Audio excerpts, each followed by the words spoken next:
Oi, Gabi, amigas e amigos do canal Segredos Dark. O meu nome é Raquel, tenho 35 anos e essa é uma história que eu escondo há mais de 10 anos. Hoje eu já sou casada, tenho uma filha de 8 anos, uma vida tranquila e olhando de fora agora, ninguém imaginaria que eu já vivi uma história como essa. Nunca contei pra ninguém, pra nenhuma amiga, pro meu marido, pra ninguém. Algumas pessoas da minha família até desconfiaram de alguma coisa na época, mas ninguém nunca soube de verdade o que de fato aconteceu. E talvez seja justamente por isso que eu resolvi contar aqui, porque durante muitos anos eu carreguei essa história aqui dentro do meu peito. Só eu e Deus mesmo sabendo. Bem, tudo começou em julho de 2015. Nessa época eu tinha 24 anos. Eu já era uma pessoa completamente independente. Trabalhava, tinha minha própria rotina e já morava sozinha. Também namorava um rapaz que vou chamar de Lucas. O Lucas é inclusive o homem com quem eu sou casada hoje. Mas naquela época o nosso relacionamento era bem diferente. Eu comecei a passar por um problema de saúde que mexeu muito comigo. Sentia dores fortes, fraqueza, tinha crises em que parecia que o meu corpo simplesmente não respondia direito. E por mais exames que eu fizesse, ninguém encontrava uma explicação clara para esse problema. Foi um período de fato muito difícil para mim. Chegou a um ponto em que eu não conseguia mais ficar sozinha. Precisei deixar meu apartamento e voltar para a casa dos meus pais por um tempo. Meus pais sempre foram extremamente religiosos e, como os médicos não conseguiram descobrir exatamente o que estava acontecendo comigo, eles começaram a acreditar que talvez existisse alguma questão emocional ou até espiritual por trás de tudo isso que eu estava sentindo. Eu não concordava muito com esse pensamento deles, mas também estava tão cansada e desesperada por uma resposta que eu aceitava praticamente qualquer coisa. Foi assim que Rafael apareceu na minha vida. Rafael é um nome fictício que eu estou dando para ele. Bem, ele era filho de um casal de amigos antigos dos meus pais. Eu sabia da existência dele, mas praticamente não o conhecia porque ele morava fora do Brasil há vários anos. Rafael tinha ido, ainda muito jovem, para o seminário. Naquele momento, ele já tinha 34 anos, era padre e vivia em Roma, onde também estudava psicologia e fazia uma especialização. Ele estava passando por um período de férias aqui no Brasil e meus pais tiveram a ideia de chamá-lo para conversar comigo, para tentar entender o que estava acontecendo comigo, se era de fato algo espiritual. Na cabeça deles, Rafael poderia me ajudar tanto pela formação em psicologia quanto pela parte religiosa. Eu ainda lembro perfeitamente da noite em que ele apareceu. Estava frio e eu estava no meu quarto quando meu pai me chamou e disse: Raquel, chegou uma pessoa aqui para conversar com você. Eu fui até a sala, meio contrariada, e quando eu vi Rafael pela primeira vez, Gabi, eu confesso que eu fiquei completamente sem reação. Eu esperava encontrar aquele padre mais velho que a gente automaticamente imagina quando alguém fala que chamou um padre para conversar. Mas pelo contrário, Rafael ele era jovem, alto, lindo, bem cuidado, cheiroso, educado. Tinha uma presença que chamava atenção sem ele precisar fazer absolutamente nada. Quando ele se apresentou e explicou que meus pais tinham contado um pouco sobre o que eu estava passando, Eu confesso que eu até fiquei constrangida. Só que bastaram alguns minutos de conversa para aquilo tudo mudar. Rafael, ele tinha uma maneira muito tranquila de falar. Não me tratava como uma pessoa doente, como muitos faziam. Não ficava dizendo que aquilo era coisa da minha cabeça. Também não tentava transformar tudo em uma questão espiritual. Ele simplesmente me escutava. Era atencioso. E naquela noite eu contei praticamente a minha vida inteira para ele. Falei da minha infância, dos meus medos, do meu relacionamento com o Lucas, das minhas inseguranças e da sensação de que ninguém entendia o que eu estava sentindo. Ficamos horas conversando ali. Quando ele foi embora, combinamos que voltaríamos a conversar nos dias seguintes. Então ele pegou o meu telefone. Naquela mesma noite, ele me mandou uma mensagem. Nada demais, normal. Foi uma mensagem muito educada, perguntando como que eu estava e dizendo que se eu precisasse conversar, eu poderia procurá-lo. Até aquele momento, tudo era perfeitamente normal. O problema, gente, começou depois.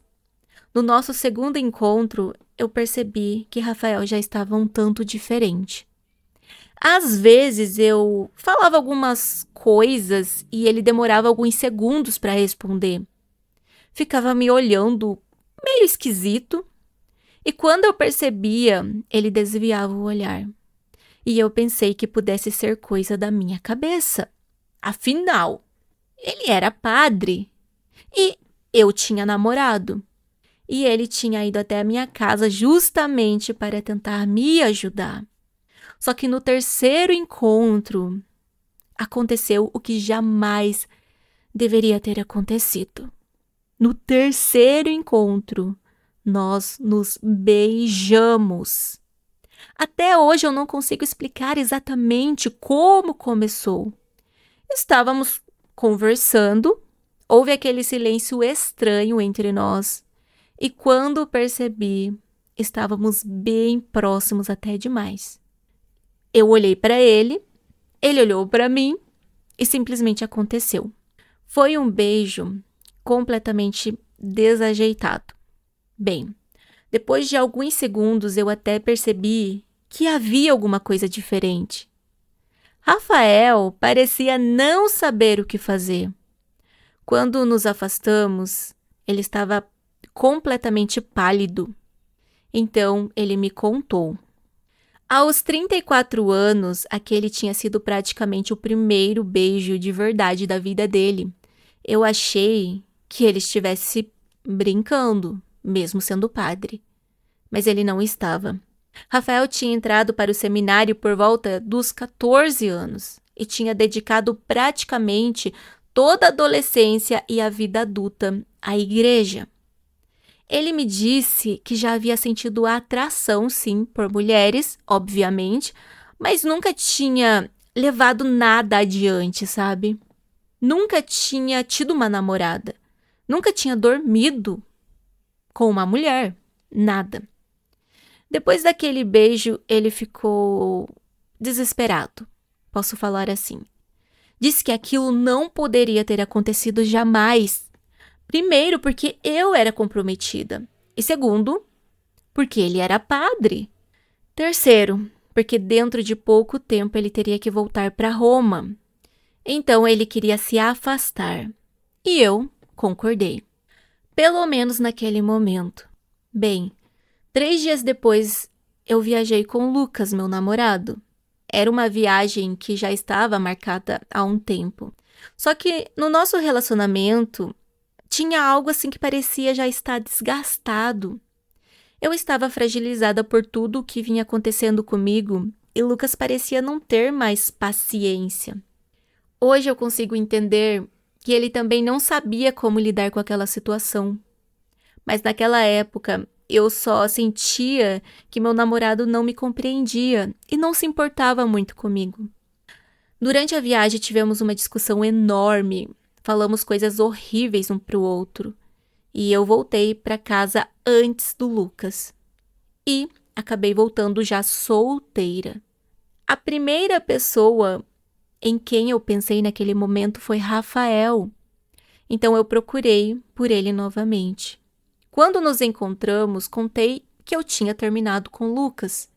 Ele disse que tinha rezado muito por mim naqueles dias e que não conseguia parar de pensar em tudo o que estava passando. Então, ali começou a nossa loucura, gente. Porque antes existia uma barreira chamada meu namoro. Agora essa barreira tinha desaparecido. Ainda existia uma barreira muito maior, é claro. Ele continuava sendo padre. Mas naquele momento, nós dois simplesmente fingimos que não existia isso. Rafael continuava indo até a casa dos meus pais para conversar comigo. Meus pais confiavam completamente nele. Para eles, aquele era o filho dos amigos da família, um padre, alguém que tinha formação em psicologia e estava tentando ajudar a filha deles. Por isso, ninguém estranhava quando ficávamos horas conversando. Muitas vezes, conversávamos até no meu quarto. No começo, realmente era só conversa. Depois, começamos a nos beijar.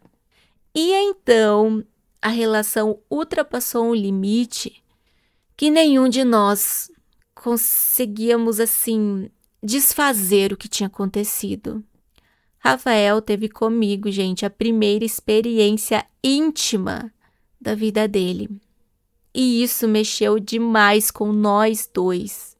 Para ele, absolutamente tudo era novo. Às vezes ele ficava envergonhado, às vezes curioso. Em outros momentos parecia assustado com as próprias vontades. Ele passava a vida inteira tentando controlar sentimentos que comigo pareciam ter aparecido todos de uma vez. Eu confesso uma coisa, da qual hoje nem me orgulho tanto. Uma parte de mim gostava daquela sensação. Eu tinha 24 anos e era muito mais experiente do que ele. Gostava de perceber que um homem que tinha passado a vida inteira longe de relacionamentos estava completamente encantado comigo. Era como se eu tivesse descoberto uma versão de Rafael que ninguém conhecia. Era como se eu fosse, assim, especial para depois de tantos anos ele acabar se entregando, se abrindo comigo. Ao mesmo tempo, não era somente também a atração. Eu, de fato, me apaixonei por ele. Foram quase 3 meses vivendo aquela relação escondida. 3 meses de encontros, conversas, mensagens e uma intensidade que eu nunca tinha vivido. Ele tentou terminar assim, várias vezes. Dizia que estava traindo tudo aquilo em que ele acreditava. Ficava alguns dias distante, depois ele voltava, ele estava de fato confuso. E eu também dizia para mim mesma que aquilo precisava acabar. E bastava ele aparecer para eu esquecer tudo. Talvez o fato de ser proibido tenha tornado tudo ainda mais intenso entre a gente. Mas havia outra coisa. Rafael também me entendia. Durante um dos momentos mais frágeis da minha vida, ele apareceu, me ouviu, quando eu sentia que ninguém estava me ouvindo. Minha saúde começou a melhorar naquele período. Não estou dizendo que foi por causa dele, mas emocionalmente eu estava diferente. Eu tinha voltado a sentir vontade de levantar da cama, me arrumar, conversar, viver. Até hoje eu lembro de uma missa que ele celebrou na minha cidade e eu fui. Eu sentei no meio das pessoas como qualquer outra pessoa. Só que nós dois sabíamos o que estava acontecendo. Em determinado momento, nossos olhos se encontraram e Rafael perdeu completamente a linha do que estava dizendo.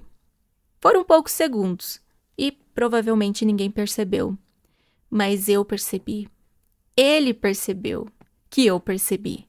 Bem, em outubro de 2015 chegou o dia que nós dois temíamos. Rafael precisava voltar para Roma. Na noite anterior à viagem, ficamos juntos pela última vez. Foi uma despedida muito dolorosa para mim, para nós. Ele dizia que queria ficar no Brasil. Eu sabia que ele não podia simplesmente abandonar a vida que tinha construído por causa de uma relação de 3 meses. Na manhã seguinte, ele de fato foi embora e eu achei que aquilo seria o fim, mas não foi. Assim que chegou à Itália, ele me ligou e começamos uma espécie de namoro à distância. Falávamos praticamente todos os dias, às vezes durante horas. A diferença de horário não importava pra gente. Tinha madrugada em que um ligava para o outro simplesmente porque estava com saudades. Também existia muito a atração entre nós. Nossas conversas ficavam cada vez mais íntimas e começamos a alimentar a ideia de que eu iria para a Itália. Eu precisava de passagem.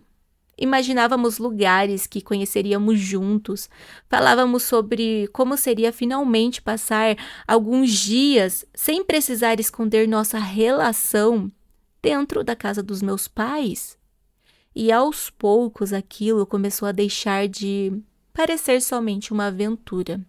Rafael começou a falar seriamente em abandonar o sacerdócio. Só que, junto com toda aquela intensidade, começaram os problemas. Como ele sabia praticamente tudo sobre a minha vida, começaram a surgir ciúmes relacionados ao meu passado. Tivemos então uma briga muito feia e ficamos afastados. Foi justamente nesse período que Lucas reapareceu. Ele me procurava desde o término e nós conversamos. Uma coisa levou a outra e acabamos ficando juntos novamente. Só que minha cabeça continuava em Rafael. Esse é provavelmente o trecho da minha história pelo qual mais me culpei depois. Eu estava com Lucas, sim, fisicamente, mas emocionalmente eu continuava presa ao Rafael. Depois daquela recaída com Lucas, Rafael e eu voltamos a nos falar. E então ele me contou algo que mudou completamente o peso da nossa relação. Disse que tinha tomado uma decisão muito importante. Ele iria organizar a vida dele e, de fato, sair do sacerdócio. Mas aquilo não poderia acontecer imediatamente. Por questões pessoais, familiares e ligadas à própria igreja, ele precisava de tempo. Rafael me pediu que esperasse ele até setembro de 2017. Disse que depois disso queria construir uma vida comigo. Falou em Itália, falou em casamento, falou em começar tudo de novo. E eu prometi esperá-lo. Só que existia um problema.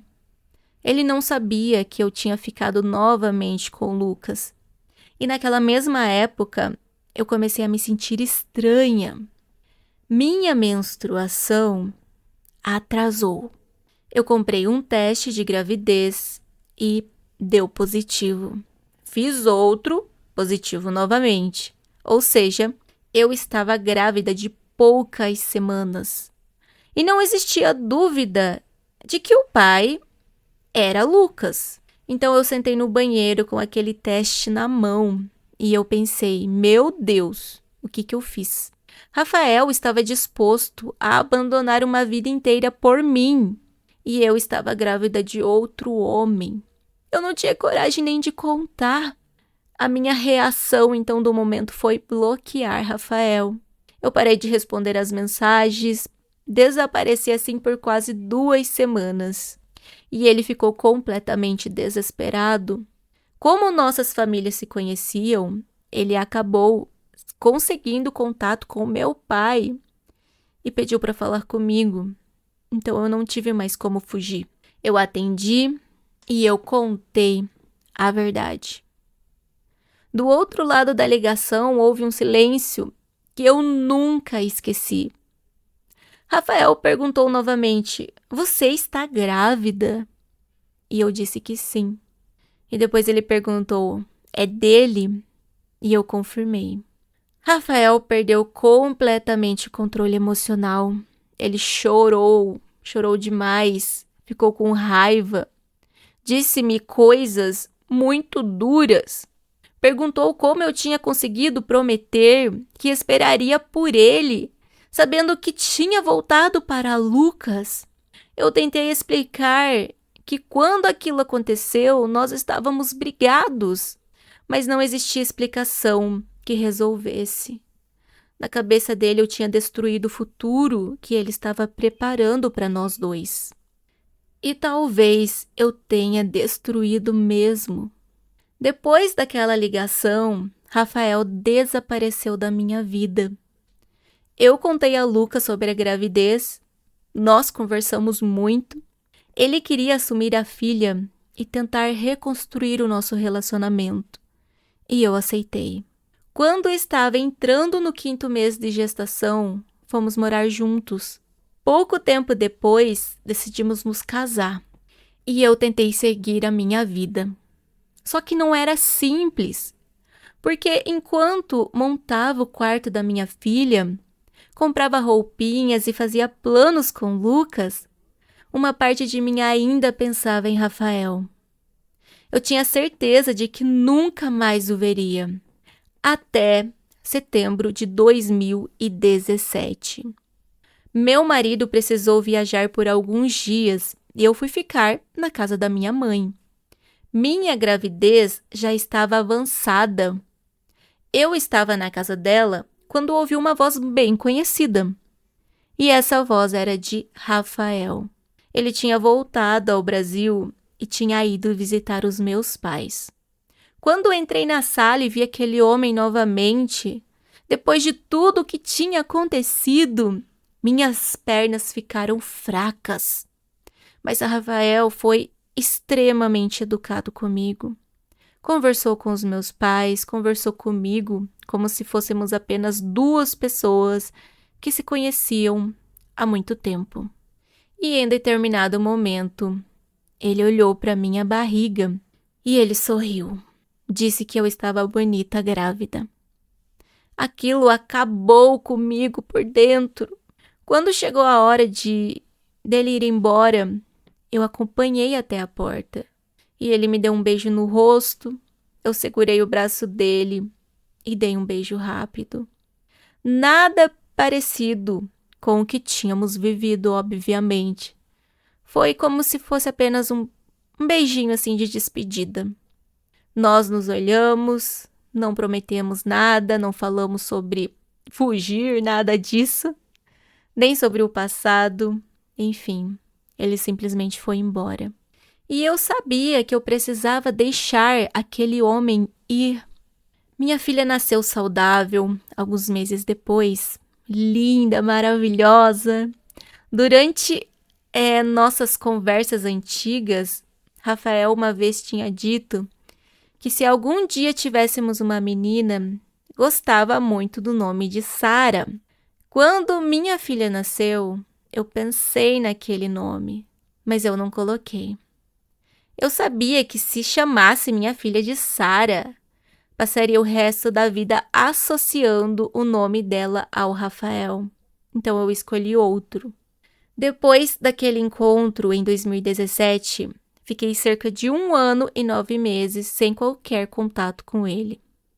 Até que um dia eu descobri que Rafael estava trabalhando em uma paróquia no Brasil. Não sei explicar por que eu fiz aquilo, gente. Eu já era mãe, casada, minha vida estava seguindo.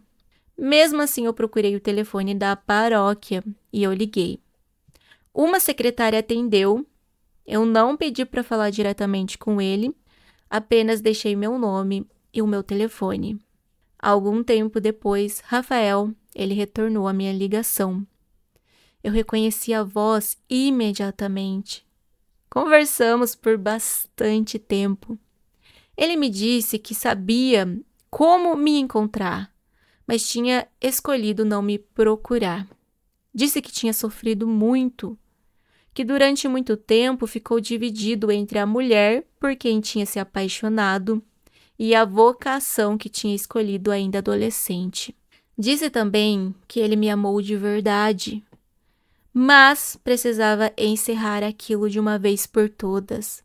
Rafael decidiu continuar agora sendo padre. Falou que não queria mais outra mulher, não queria mais viver escondido, não queria interferir no meu casamento. E, principalmente, não queria voltar para aquele ciclo que tinha feito nós dois sofrerem tanto. E eu respeitei. Foi a última conversa realmente íntima que tivemos. Hoje, tantos anos depois, como eu falei, eu sou casada com o Lucas. Nossa relação amadureceu muito. Ele é um bom marido, um ótimo pai. Construímos uma vida confortável e, apesar dos problemas normais de qualquer casamento, somos felizes. Nunca traí meu marido depois que reconstruímos a nossa relação. Também nunca mais procurei Rafael. Minha filha tem 8 anos e é uma das maiores alegrias da minha vida. Às vezes penso em como tudo teria sido diferente se eu não tivesse voltado para Lucas naquela época. Será que Rafael realmente teria deixado a igreja? Será que nós teríamos vivido juntos na Itália? Será que aquela paixão sobreviveria à vida normal quando deixasse de ser proibida e escondida? Nunca vou saber.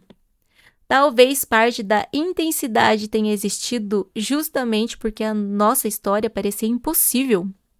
Talvez eu tenha sido o grande amor da vida dele e ele o meu. Ou talvez tenhamos sido apenas duas pessoas que se encontraram no momento mais confuso possível.